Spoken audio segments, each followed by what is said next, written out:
বাংলাদেশের উদ্দেশ্যে রওনা হয়েছেন অন্তর্বর্তী সরকারের প্রধান উপদেষ্টার দায়িত্ব পাওয়া নোবেলজয়ী ডক্টর মোহাম্মদ ইউনূস। অন্তর্বর্তীকালীন সরকারের শপথ হতে পারে কাল। কালকে আমরা শপথ গ্রহণের জন্য যথাসাধ্য চেষ্টা করছি। আসসালামু আলাইকুম সম্মানিত দর্শক শ্রোতা, সেনাপ্রধান কিছু গুরুত্বপূর্ণ কথা বলেছেন যা শুনলে আপনারা রীতিমতো অবাক হয়ে যাবেন। আপনারা অনেকেই জেনে গেছেন ইতিমধ্যেই ডক্টর ইউনূস বাংলাদেশের সীমিত সময়ের জন্য প্রধানমন্ত্রী হতে চলেছেন। তিনি বর্তমানে বাংলাদেশে নেই। তিনি কখন আসবেন বাংলাদেশে এবং কখন শপথ গ্রহণ করবেন যে তিনি এদেশের সরকার। সম্মানিত দর্শক শ্রোতা, বাংলাদেশের নানান বিষয় নিয়ে কিছু গুরুত্বপূর্ণ গোপন তথ্য দিয়েছেন সেনাপ্রধান ওয়াকারুজ্জামান। তাই বেশি কথা না বাড়িয়ে আজকে সেই ভিডিওতে চলে যাচ্ছি। সেনাপ্রধান কি এমন ভাষণ দিল, চলুন বেশি দেরি না করে আমরা ভিডিওটি দেখে নেই। যারা এই সমস্ত অপরাধ করেছে তাদেরকে আমরা ছাড় দিব না। অবশ্যই তাদেরকে তাদের বিরুদ্ধে আইন ব্যবস্থা গ্রহণ করা হবে। আপনারা দেখতে পাচ্ছেন আমার সাথে দুই নেভি চিফ এবং এয়ার চিফ আছেন। আমরা একসাথে কাজ করছি। কিছুক্ষণ আগে আমার প্রফেসর ইউনূসের সাথেও কথা হয়েছে। ওনার সাথে কথা বলে আমার খুব ভালো লাগলো। আমার কাছে মনে হয়েছে উনি অত্যন্ত আগ্রহী এই কাজটা করার জন্য এবং আমি নিশ্চিত যে উনি আমাদেরকে একটা সুন্দর গণতান্ত্রিক প্রক্রিয়ায় আমাদের নিয়ে যেতে সক্ষম হবেন এবং আমরা এ থেকে উপকৃত হব। আর আমি দেখলাম যে স্টুডেন্ট এবং ভলেন্টিয়ার্সরা অত্যন্ত চমৎকার কাজ করছে। যেহেতু এখন ট্রাফিক পুলিশ ছিল না, তারা ট্রাফিকিংয়ের কাজ করছে, বিভিন্ন রাস্তা পরিষ্কার করা, যে সমস্ত ভ্যান্ডালাইজেশন হয়েছে যে সমস্ত স্থাপনাগুলোতে ওগুলোকে পরিষ্কার করা। আমরা অত্যন্ত আনন্দিত যে তারা এই ভালো কাজগুলো চালিয়ে যাচ্ছে। আমি তাদেরকে অনুরোধ করব যে এই ভালো কাজগুলো যেন তারা চালিয়ে যায় এবং বিভিন্ন জায়গায় ঢাকার বাইরে যে সমস্ত লুটতরাজ অপরাধ সংগঠিত হচ্ছে ওগুলো প্রতিহত করার জন্য আমি তাদেরকে অনুরোধ করেছিলাম এবং তারা সেই কাজও করছে এবং আমি নিশ্চিত যে আমরা সবাই মিলে একটা সুন্দর আবার স্বাভাবিক পরিস্থিতিতে আমরা ফেরত চলে আসতে পারবো। আপনারা জানেন যে আমরা কেয়ারটেকার গভর্নমেন্টের প্রধান ডক্টর ইউনূসকে আমরা নির্বাচন করেছি অনেক আলোচনা করে। আমরা নিজেদের মধ্যে অনেক আলোচনা করেছি এবং সমস্ত রাজনৈতিক নেতৃবৃন্দের সাথে, স্টুডেন্ট কোঅর্ডিনেটরদের সাথে আলোচনা করেছি। আমার সাথে নেভি চিফ এবং এয়ার চিফ ওনারাও ছিলেন এবং মহামান্য রাষ্ট্রপতির সাথে আমরা আলোচনা করেছি এবং আলোচনা করে আমরা সর্বসম্মতভাবে সম্মত হয়েছি এবং ওনার কাছে প্রস্তাব দিয়েছি চিফ অ্যাডভাইজার ডক্টর ইউনূসকে করার জন্য এবং উনি এখন আমাদের চিফ অ্যাডভাইজার। কালকে আসবেন, কালকে হয়তো দুপুরে উনি এসে পৌঁছাবেন। আমি ওনাকে রিসিভ করতে যাব। আমরা ওনাকে সর্বতোভাবে সহায়তা করব। আমি army chief, navy chief, air chief এবং আমি নিশ্চিত যে উনি সমস্ত রাজনৈতিক দল এবং সবার কাছ থেকে সাহায্য সহযোগিতা পাবেন। স্টুডেন্ট ফোরাম, স্টুডেন্টস এবং আমরা সবাই মিলে ওনাকে সাহায্য করব এবং আমি নিশ্চিত যে তাহলে উনি অত্যন্ত সফলভাবে ওনার এই কাজ সমাধা করতে সক্ষম হবেন। অনেক ধরনের গুজব চলছে। আমি জনগণকে আহ্বান করব এ ধরনের গুজবে যেন কান না দেয়। আমরা একটা চমৎকার পরিবেশে সুন্দরভাবে সবাই মিলে আমরা কাজ করে যাচ্ছি। আমার সেনাবাহিনী নিয়ে বিভিন্ন সেনানিবাসের মধ্যে বিভিন্ন কিছু হচ্ছে ইত্যাদি সমস্ত গুজব রটনা করা হচ্ছে। এগুলোতে আপনারা কান দিবেন না এবং আপনারা এই ধরনের গুজব ছড়াতেও দয়া করে সাহায্য করবেন না। আমি জানি সবাই এটা ইচ্ছা করে করেন না, হয়তো আউট অফ প্যানিক আপনারা এটা করেন। এই জিনিসটা থেকে নিবৃত্ত থাকলে এটা ভালো হবে এবং আরেকজনকে কোনো নিশ্চিত না হয়ে কাউকে এ ধরনের কোনো খবর সংবাদ আপনারা দেওয়া থেকে বিরত থাকবেন, তাহলে এটা আমাদেরকে সাহায্য করবে। পুলিশের পুনর্গঠনের কাজ চলছে।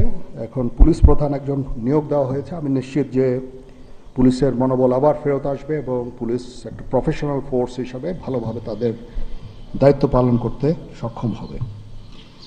সর্বশেষে আমি আপনাদের নিশ্চিত করতে চাচ্ছি যে সেনাবাহিনী, নৌবাহিনী, বিমান বাহিনী সর্বদা জনগণের সাথে আছে এবং থাকবে এবং আমরা কাজ করে যাব, পাশাপাশি সবার সাথে মিলে কাজ করে যাব এবং আমরা একটা সুন্দর ভবিষ্যতের দিকে যেতে পারবো, ভবিষ্যতে পৌঁছাতে পারবো বলে আমি বিশ্বাস রাখি। আপনারা আমাদের সবাইকে সাহায্য সহযোগিতা করবেন। আপনাদের সাহায্য নিয়ে ইনশাল্লাহ আমরা এটা করতে পারবো। আপনারা মিডিয়া অলরেডি অত্যন্ত দায়িত্বপূর্ণভাবে আপনাদের সংবাদ পরিবেশন করছেন। আমি আবার আপনাদের কাছে এই জন্য কৃতজ্ঞতা জানাচ্ছি এবং ইনশাআল্লাহ আমরা সবাই মিলে দেশকে একটা সুন্দর একটা পরিবেশ আমরা সৃষ্টি করতে পারবো এই দেশে এবং আমরা সবাই ভালো থাকবো ইনশাআল্লাহ। এখন আপনাদের যদি কোনো কোয়ারিজ থাকে, কোনো প্রশ্ন থাকে আমাকে করতে পারেন। আমি যদি আমার জানা থাকে আমি অবশ্যই এটার উত্তর দিব। কালকে আমরা শপথ গ্রহণের জন্য যথাসাধ্য চেষ্টা করছি। একটা প্রস্তাব ছিল বিকালে করার, বিকালে খুব টাইট হয়ে যেতে পারে কি উনি 2:10 দিকে হয়তো এখানে আসবেন, এটা মে বি ভেরি টাইট। আমরা হয়তো তাইলে রাত্রেবেলা রাত 8টার দিকে করতে পারি, হয়তো 400 জন লোকের উপস্থিতি এখানে থাকবে। এই পরিসরে আমরা শপথ গ্রহণের অনুষ্ঠান ইনশাল্লাহ করব। আমরা দেখেছি যে সেনাবাহিনী বাংলাদেশ এবং বাইরের যে কোনো দুর্যোগ থেকেও কিছু মোকাবেলা করতে সক্ষম। রিসেন্টলি আমরা দেখতে পাচ্ছি যে বাংলাদেশের বিভিন্ন জায়গায় দুর্বৃত্তরা ডাকাতি থেকে শুরু করে লুটতরাজ করছে এবং গতকাল রাতের বেলা মোহাম্মদপুর, ধানমন্ডি এই এলাকাগুলোতে ঘটনা ঘটেছে রাজধানী শহরে। এবং এই বিষয়ে আসলে সেনাবাহিনী কি পদক্ষেপ নিচ্ছে এবং সাধারণ মানুষ কিন্তু উদ্বেগ উৎপাদন হতে পারে? হ্যাঁ, প্রথম কথা হচ্ছে যে আমি দায়িত্ব নিয়েছিলাম অবশ্যই, এবং আমি রাজনৈতিক নেতৃবৃন্দর কাছ থেকে কথাও আমি ওনাদের কাছ থেকে ওনাদেরকে আমি বলেছিলাম যে আপনারা আমাকে সাহায্য করেন, যে মুহূর্তে এই ট্রানজিশনটা হবে এ ধরনের সমস্যার সৃষ্টি হতে পারে, এবং ওনারাও আমাকে বলেছিলেন যে ওনাদের যতদূর সম্ভব সাহায্য করবেন। তারপরেও কিছু কিছু ঘটনা ঘটেছে। এটা ঘটার পিছনে তো কিছু কারণও আছে এবং আমরা ইনিশিয়ালি হয়তো কিছু এরকম ঘটনা ঘটেছে, বাট তারপরে এখন পরিস্থিতি কিন্তু অনেক শান্ত হয়ে আসছে। আমরা আমাদের যত স্ট্রেংথ আছে, পুলিশ কিন্তু নন এক্সিস্টিং, পুলিশ কোনো ডিউটিতে নাই। পুলিশের একটা বড় ফোর্স, এটার যে ভয়েড যেটা সৃষ্টি হয়েছে, এই ভয়েডটা সেনাবাহিনীর স্ট্রেংথ দিয়ে এটা পুরা করা সম্ভব না। আর তারপরেও আমরা যথাসাধ্য চেষ্টা করে যাচ্ছি এবং হাজার হাজার লোককে আমরা কিন্তু এই সমস্ত সমস্যা থেকে আমরা উদ্ধার করেছি। বহু পুলিশ, আমার জানা মতে বহু পুলিশ, অনেক থানা, তারপরে সরকারি কর্মকর্তা কর্মচারীদের রেস্কিউ করা, এই সমস্ত কাজগুলো আমরা করেছি। আমরা সমস্ত ইম্পর্টেন্ট জায়গা যেমন বিমানবন্দর, ডিপ্লোম্যাটিক এরিয়া, সেক্রেটারিয়েট, জাজেসদের অ্যাকোমোডেশন, তারপরে সেক্রেটারিদের অ্যাকোমোডেশন, এই সমস্ত গুরুত্বপূর্ণ জায়গাগুলিও আমরা প্রোটেক্ট করছি এবং বিভিন্ন জায়গায় পেট্রোলিং করা হচ্ছে। তারপরেও একটা ইনিশিয়ালি 2-1 দিন এটা হয়েছে, সেই জন্য আমি অত্যন্ত দুঃখিত এবং বিব্রত। যাই হোক, এটা আমার যে স্ট্রেংথ যা ছিল এটা নেভি, এয়ারফোর্সও তারা তাদের মতো করে করেছে। আমরা যথাসাধ্য চেষ্টা করেছি, তারপরেও কিছু হয়ে গেছে। এটা আমার জাস্ট সিম্পলি আমাদের এনাফ স্ট্রেংথ ছিল না। বাট আমি নিশ্চিত যখন পুলিশ পুনর্গঠন হয়ে যাবে, তারা যখন আবার কাজে নেমে যাবে, তখন এই ভয়েডটা খুব সহজেই আমরা পূরণ করতে পারবো। পুলিশের একটা বিরাট সংখ্যক ফোর্স, পুলিশ ইজ একটা বড় ফোর্স। তো এই ফোর্স যদি নিষ্ক্রিয় হয়ে যায়, সেটার ভয়েড পূরণ করা সেনাবাহিনী, বিমান বাহিনী, নৌবাহিনী সবার পক্ষে সম্ভব না। আমরা এটার জন্য ডিজাইনডও না। যাই হোক, আমি নিশ্চিত যে খুব শীঘ্রই তারা পুনর্গঠিত হবে এবং এই সমস্ত ভ্যান্ডালিজম এগুলোকে প্রতিহত করতে সমর্থ হবে। বাট আমি এটুকু আপনাদের বলছি যে যারা এই সমস্ত কাজে জড়িয়েছে তাদেরকে আমরা আইনের আওতায় আনার সর্বোচ্চ চেষ্টা আমরা করব।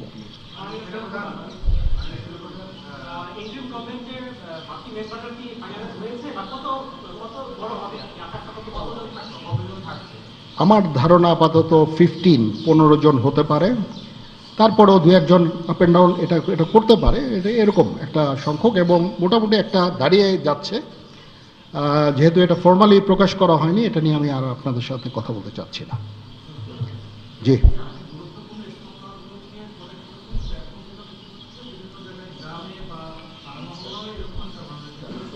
হ্যাঁ হচ্ছে, বাট সংখ্যা অনেক কমে এসেছে।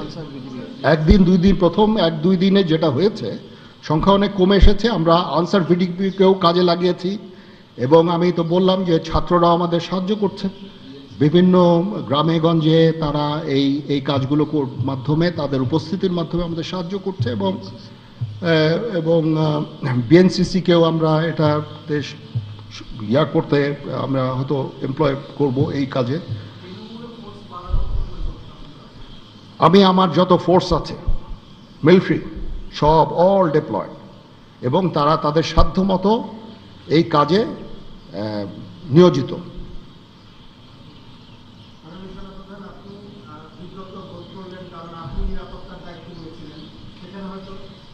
এখন রাজনীতিবিদরা বললেন যে জেনারেল সাহেব আপনি নিরাপত্তার দায়িত্ব নেন, somebody has to take it. তো আমি আর তো কেউ নেওয়ার নাই, আমি নিয়েছি, এবং যদি কোনো ব্যর্থতা থাকে সে দায়িত্ব আমার। আমি আমার সাধ্যমতো চেষ্টা করেছি, এবং খুব কম সময়ের মধ্যে একটা স্বাভাবিক পরিস্থিতি ফেরত আসছে। বাট আমাদের আরও অনেক কাজ করতে হবে। ইনশাল্লাহ আমাকে একটু সময় দেন, আমরা এই নর্মালসিতে নিয়ে চলে আসবো ইনশাআল্লাহ।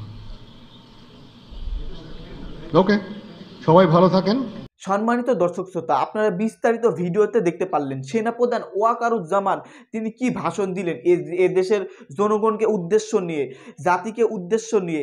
সম্মানিত দর্শক শ্রোতা, ডক্টর ইউনূসকে নিয়ে আপনারা নানান ধরনের বিষয় আজকের এই ভিডিওতে জানতে পারলেন। যাই হোক, এই বিষয়ে আপনাদের কোনো মন্তব্য থাকলে ভিডিওর কমেন্ট বক্সে এখনই ঝটপট জানিয়ে দিবেন। ধন্যবাদ।